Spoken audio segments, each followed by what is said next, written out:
देखिए भैया लिखवा कला भाव से ऑर्केस्ट्रा शुभम सम्राट म्यूजिक मस्ती के माध्यम से कहा था कि कहीं के बाबू सोना बाबू दिल तोड़ देली गे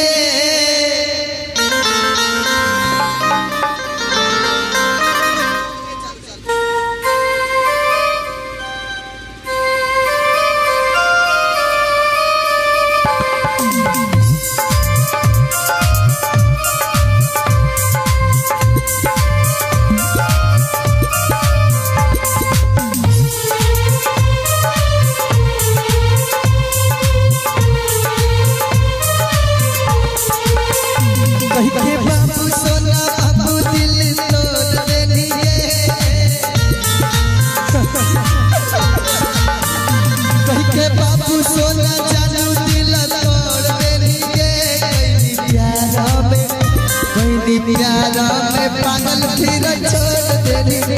गई प्यारा में पागल फिर छोड़ देनी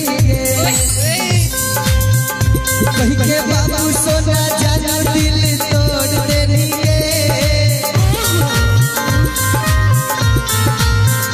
कहीं के बाबू सोना जाना दिल तोड़ देनी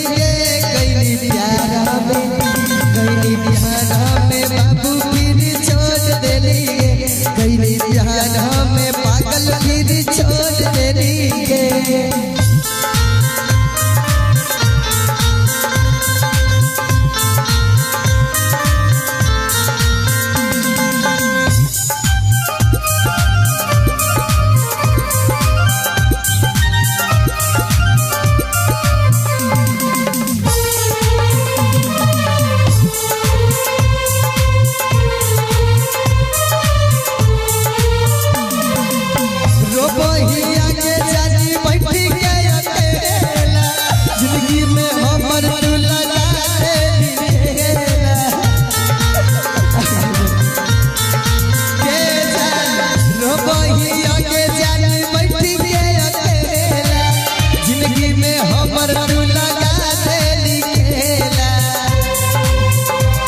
चल सपनाई बाटा सब तोड़ देली गे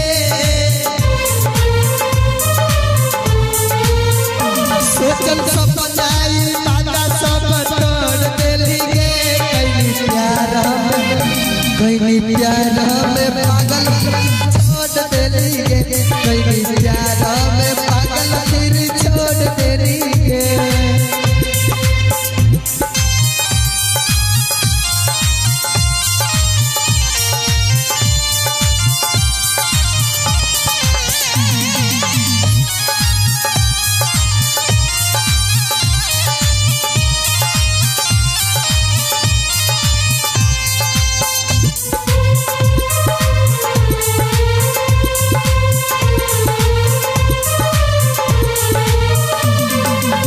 चंदन धीरज के कहली तू तो चल गे अभिनव के सब के चल गई निकल गे शिवा बबुआ से कहली तू तो चल गे आशिक चंदनवा से कहली तू बदल गे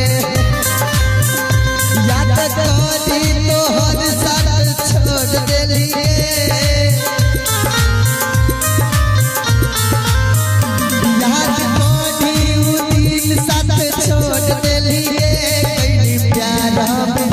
प्यारा में पागल फिर छोड़ देली कई प्यारा में पागल फिर छोड़ देली कहीं के बाबू सोना छौड़ी मुंह मोड़ लेली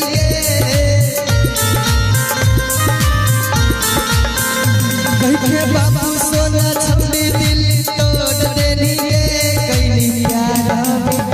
कई प्यारा में पागल फिर छोड़ देली कई प्यारा में पागल फिर छोड़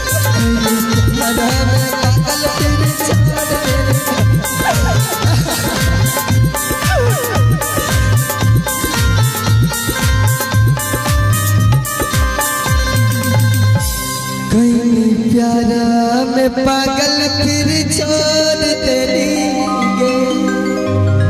सुन लेते हैं शुभम सम्राट म्यूजिक मस्ती के माध्यम से। और जी एक और तरह से